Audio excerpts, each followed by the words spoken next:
welcome to the Wanda Metropolitano, the venue for this season's Champions League final. Now, maybe pretty quiet around here at the moment, but there is plenty going on inside. Come on, Mark, we've got work to do. Some things never change.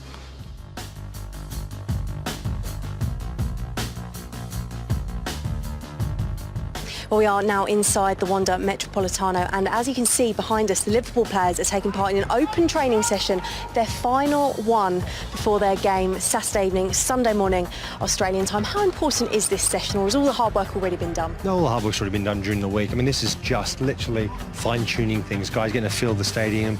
You know, it's quite humid in here. Obviously, they're going to be playing a lot later in the evening. However, the players will be just, you can see there, I mean, it's intense in short spurts. So there's a lot of guys having a lot of rest time in between. The goalkeepers are working actually the hardest, as usual, of course.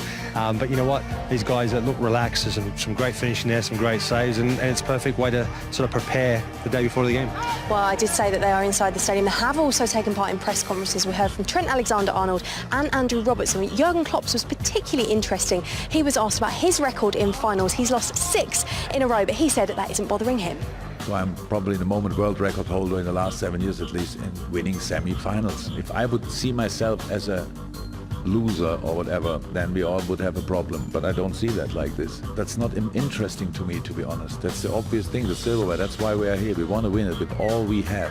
But the things that didn't happen in the past, for me, it's still, I still got confidence, can take confidence out of that. Well, there we have it, Mark. Jurgen Klopp seemingly very relaxed, not too worried about that record. Do you think that's the real case? I know you've been talking to a few of the ex-Liverpool players who think that maybe it does play on his mind a bit. Yeah, listen, I think as a manager himself, being in so many cup finals, 6 in a row, and not having won one, it has to play on your mind at some stage.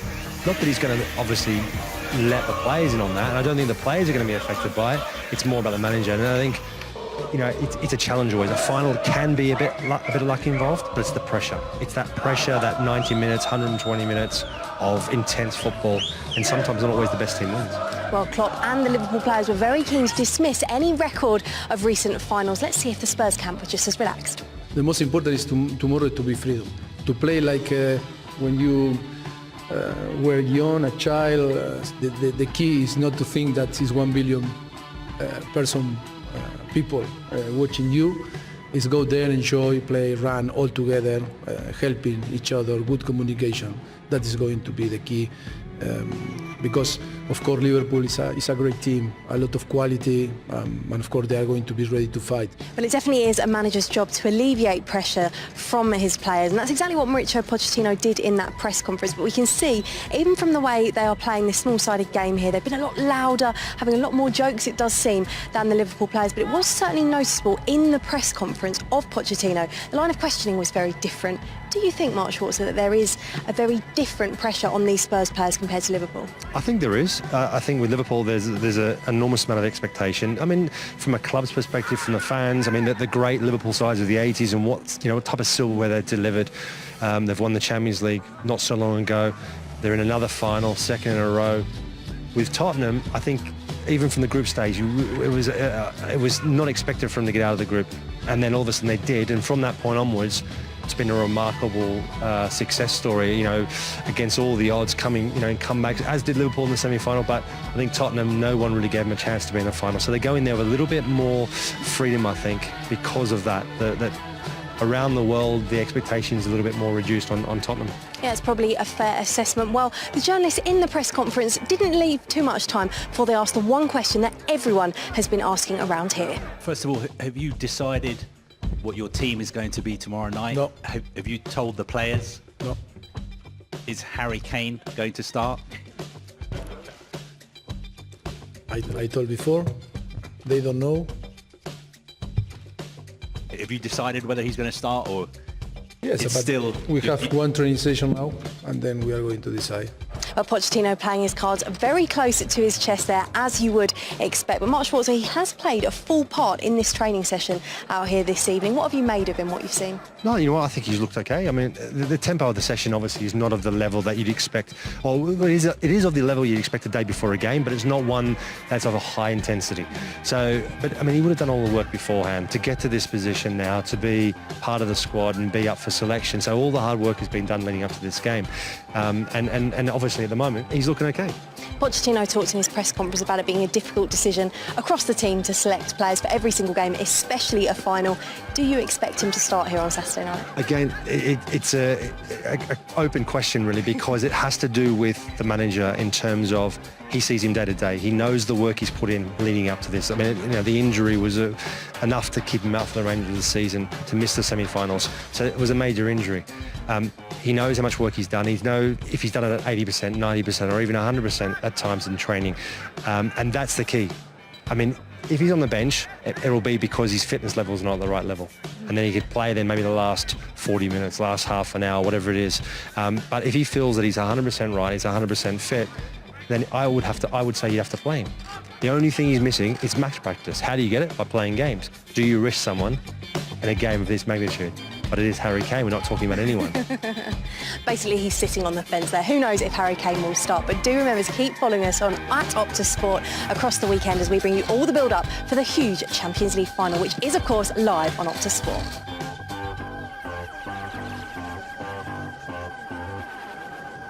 Very much for coming in once again, mate. Going to be a little bit of a different show for us today. We're going to talk obviously a little bit about this season in general, Jamie. We're going to talk about the European Cup final that's coming up, a few of your experiences from those European Cup finals that you've been a part of and stuff. So to get into it, I think what an incredible season it's been for Liverpool this year. I mean, have you enjoyed it, watching and analysing it from your role this year? Yeah, I've loved it. I think at the start of the season, I don't think there was a massive belief that Liverpool would win the league, really, at the start. I think it was a case of, can we challenge for the title? Maybe not have to go to the last day to qualify for the Champions League like we had done in the first two seasons, full seasons under Klopp. And I think speaking to the manager since, I don't think they really felt he could go and win the league this year. I think after 5 or 6 games, it was, we made a good start. This team looks like it's moved on. It's recovered from the Champions League final. Let's see where it goes, type of thing. And probably even then didn't envisage that they would get 97 points, really. But ultimately, you look at it now and you think, in some ways, disappointing, because you think 97 points, how do you not win the league? But what City are doing at this moment is unprecedented. I don't think it will last forever. I think it is the Pep Guardiola effect. I don't think it's necessarily Manchester City. I do think he's a special manager. We've also got one. And I think while he's there, that will be the points total. I think as soon as Guardiola goes, the points total will go back to being late 80s, early 90s, really. And I think we're well capable of getting that type of points total year in, year out. I'm not quite sure we get 97 again next season, because I think that is an unbelievable total from Liverpool, even though it wasn't enough. It's mad, isn't it? I mean, we've had so many highlights over the season, just off the top of my head. I think Origi against Everton's obviously one. Tottenham Hotspur, a late winner there, of course, and of Barcelona. What was the true highlight for you? I think I can't think of any else than what you've said there, really. I mean, the Barcelona game is the greatest night in Liverpool's history at Anfield for me, being a supporter. At Anfield? Yes. There's another one that you can think of that's better away from home, maybe? Yeah, but I think at Anfield, that's the one. I think no doubt about that. I said that straight away.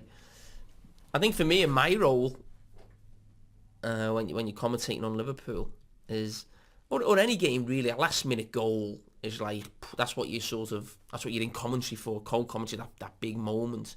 And it felt like Liverpool just had so many really, late goals, and you think of the Tottenham one. The Everton one will always be the best one, because it was a derby game and how freak the goal wasn't, and everyone had resigned themselves to a draw.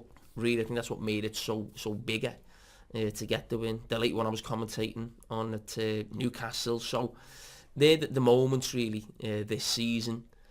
Those late goals, those signs of a great team.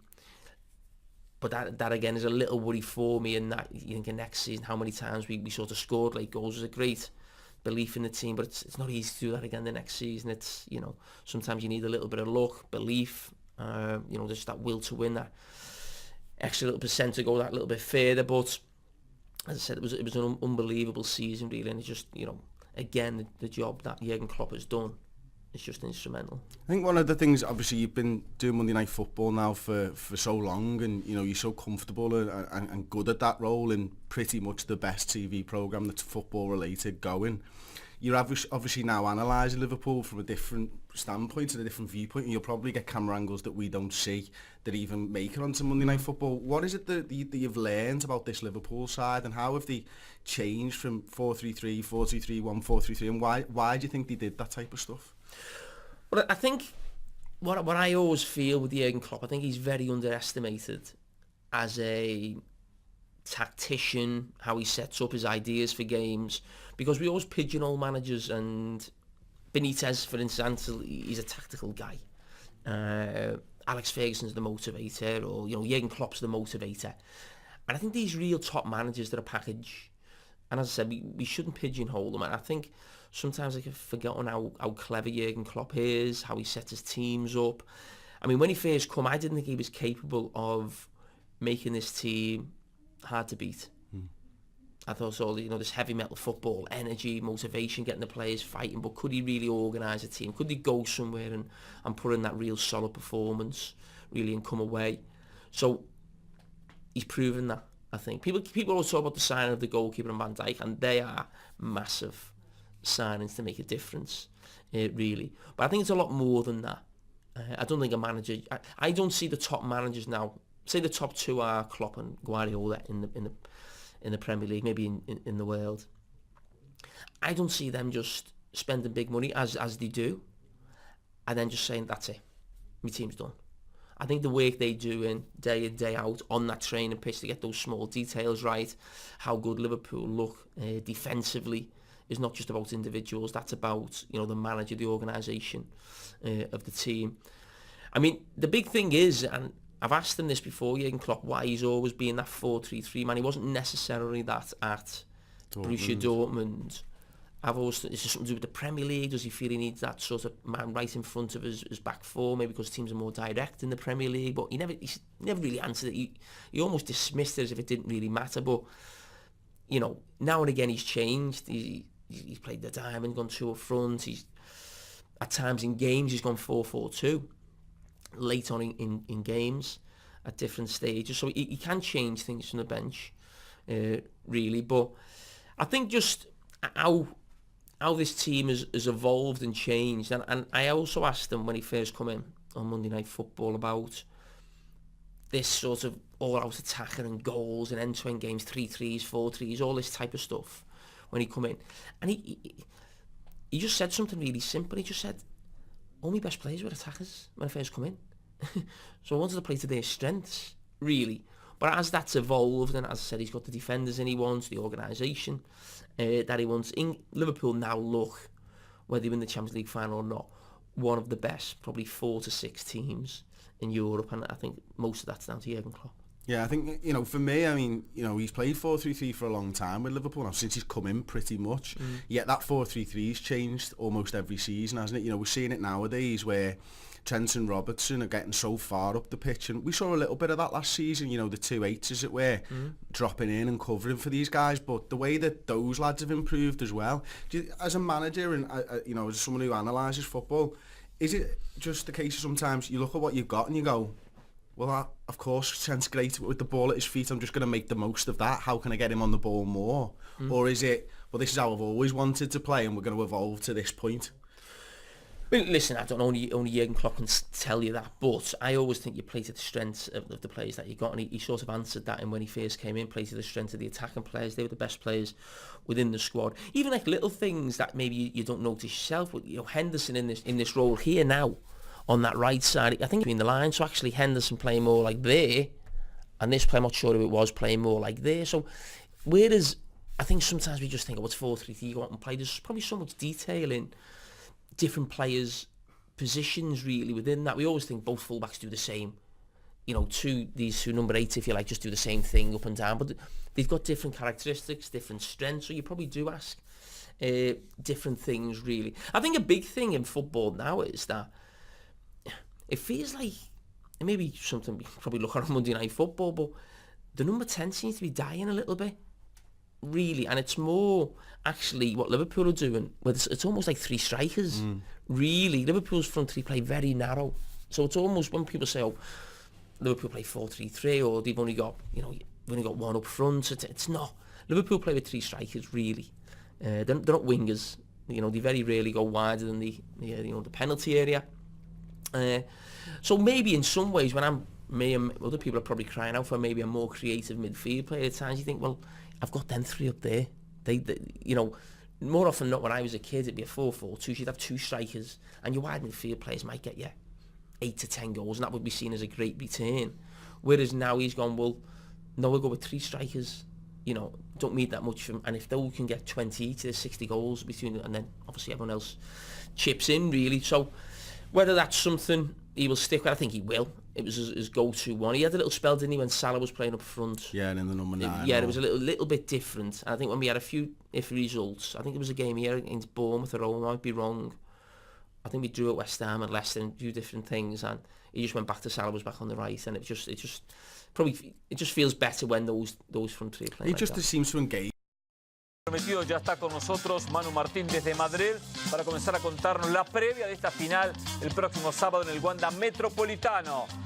Liverpool ante el Tottenham Hotspur en lo que va a ser la definición de la Champions. Manu, en el saludo, ¿ha comenzado a aumentar el ambiente previo a esta final de Champions? Ya se ve por lo menos un programa con aficionados, con gente, con banderas, con el colorido típico de un partido tan importante como este que va a dar por clausura lo que es la temporada futbolística. ¿Qué tal? ¿Cómo estáis? Bueno, no tenéis más que ver que ya se ha puesto en marcha el FanFest en 4 plazas distintas de Madrid, todas muy cercanas en la zona histórica, en la zona del Madrid de los Austrias. Estamos delante del Palacio Real, pero veis más la Orejona que el Palacio Real. La Puerta del Sol está con conciertos, los sponsors están animando mucho la fiesta. La Plaza Mayor ya ha estrenado ese campo de fútbol increíblemente visto en una plaza que ha vivido de todo, pero no había vivido nunca un partido de fútbol, y mañana va a vivir un partido de leyendas. Y ya, sobre todo, y lo más importante, han empezado a aparecer los hinchas, los fans del Liverpool y del Tottenham. Ya los vemos por la calle, a muchos de ellos con grandes carteles aquí que dicen que necesitan comprar entradas. Hoy nos hemos encontrado con uno que estaba dispuesto a pagar barbaridades por una entrada para estar en la final del próximo sábado en el Wanda. ¿Cuánto es barbaridades? ¿De qué cifra más o menos se está manejando el precio de la reventa? Sé que no hay una cifra exacta, siempre oscila en un margen muy amplio, pero más o menos ¿en qué valores? Bueno, lo que sabemos es que ya se están pidiendo 5.000 euros, y este hincha nos hablaba que podría superar los 6.000, que no le importaba porque quería vivir un día histórico para el Liverpool. Vienen los del Liverpool convencidos de que se llevan la Orejona, y este estaba dispuesto a pagar lo que hiciera falta. Pero ya sabemos que se están pidiendo 5.000 euros por una entrada que apenas podría costar, no llegaría a 100 euros. Pero están baratas. ¿Sabes cuánto vale una boleta hoy para un juego hoy en la NBA? No sé. $30.000. $30.000 están pagando por una muy buena boleta en el primer partido de los 7 de los 4 o 7 de la NBA. Mayorga sabe por qué él intentó comprar una, por supuesto, nos pidió el día libre, le dijimos que no, y por eso finalmente no se va. Por eso estoy aquí trabajando. Mayorga lo sabe porque él tiene dinero para comprar una. Claro. No, yo pensé que era con 3 ceros menos. La presencia del Tottenham en Madrid, ¿ha dejado algo hasta ahora? Y me refiero a una noticia, algo interesante, algo para contar. Que Harry Kane ha entrenado con normalidad en el día de hoy en Valdebebas, en las 2 sesiones que han tenido. Mañana vuelven a entrenar por la mañana en Valdebebas, en la ciudad deportiva del Real Madrid, y por la tarde lo harán en el estadio. Mañana llega el Liverpool, como exige UEFA, tienen que ir al estadio, tienen que hacer el paseo, porque como le gusta a Jürgen Klopp, no van a entrenar, así que no les vamos a ver si el estado de forma de Firmino en el viaje. Y hay un dato que puede pasar desapercibido, pero que está empezando a preocupar. Hoy en Madrid hemos alcanzado los 30 grados de temperatura. Pasado mañana va a ser el día más caluroso de toda la semana. Estaríamos hablando de unos 34-35 a lo largo del día. A la hora del calentamiento en el Wanda no va a bajar de 31-32 grados. En Liverpool, hoy en Liverpool había 18 grados, 17 a la hora del entrenamiento del Liverpool. No sé si ha sido un exceso de confianza lo de Jürgen Klopp para aclimatar a sus jugadores, le va a costar, y quizás sea un acierto lo que ha hecho Pochettino llegando 3 días antes de la final. Por ahí puede estar la razón por la que Pochettino decidió, porque conoce perfectamente España, llegar antes a la capital, a Madrid, para ir aclimatando a sus jugadores. Pero vamos, en cuanto a noticias, solo hay una preocupación, se llama Harry Kane, ha entrenado con normalidad. Y yo sigo teniendo la duda, no sé si va a ser titular o no, si Pochettino se la va a jugar de inicio o se la va a jugar de final con el goleador inglés. Manu, y en caso de que Harry Kane juegue de inicio, ¿quién sería el sacrificado en el 11 titular? Yo creo que Lucas Moura, que ha sido el que más le ha sustituido, no hay más que recordar el equipo de Ámsterdam, y que se mantendría el equipo pero sin Lucas Moura, y ahí sería donde entraría Harry Kane. A Son no le va a sacrificar, eso lo tenemos muy claro. Vamos a ver de todas maneras, porque yo sigo insistiendo, José, yo me acuerdo mucho de aquella final de Lisboa donde Diego Costa dijo estoy al 100% y aguantó 10 minutos. Los jugadores son muy egoístas y todos dicen que están bien porque saben que este es un momento único y todos quieren jugarlo, y muchas veces no están al 100%, pero con tal de estar en la fotografía inicial y aguantar lo que puedan, dicen que sí. Con lo cual vamos a esperar. Lo mismo sucede en el caso de Firmino en el Liverpool, ¿eh? Yo preferiría dejarlo en stand-by y esperar a la alineación una hora antes del partido. Bueno, dato no menor, a esta hora, Barranquilla 29, o sea, está más bajito Barranquilla que Madrid. Menos mal Jorge Ramos no viaja, porque si no andaría protestando. Irrelevante ese dato. No, pero es que como en esta mesa se quejan de que en Barranquilla hacen trampa, le estoy diciendo, él está diciendo 31 grados Madrid, a esta hora 29 grados Barranquilla. Ahora sí me permiten hablar de fútbol. No, a esta hora hay 25 grados, 31 grados habrá el sábado a la hora del calentamiento.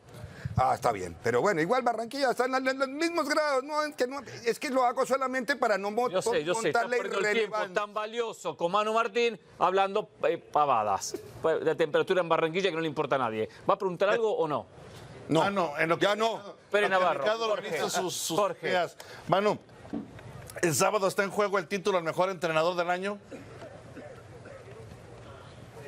Sí, yo creo que sí. Y está muy igualado, ¿eh? Y va a ser muy injusto, porque yo creo que se les va a juzgar al mejor entrenador, va a ser el que levante el título. Y creo que eso es muy injusto. Y se va a decir que uno puede ser un fracasado porque no ha levantado el título. Y es muy injusto, porque hay que repasar un Tottenham que no ganó su primer partido hasta la cuarta jornada de la fase de grupos.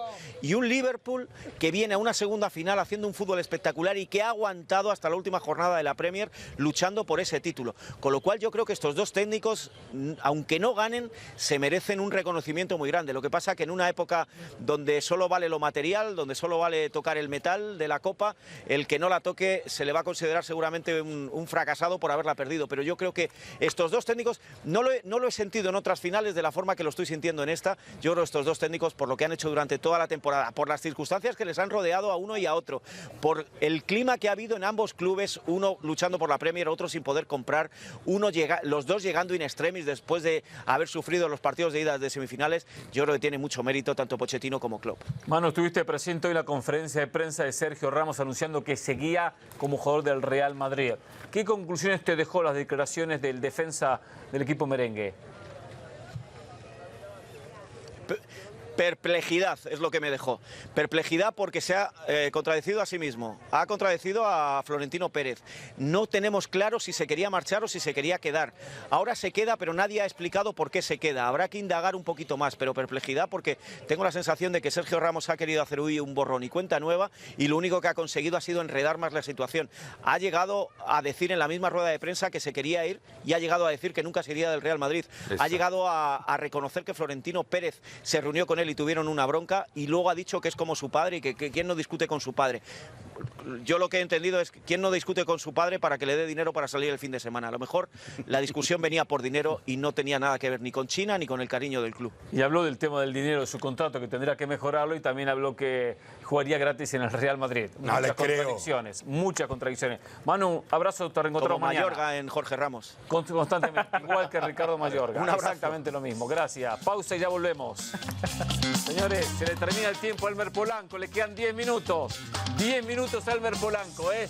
Polanco, sos boleta, ¿eh? Polanco, ya fuiste, ¿eh? 10 minutitos, ¿eh? Si no aparece...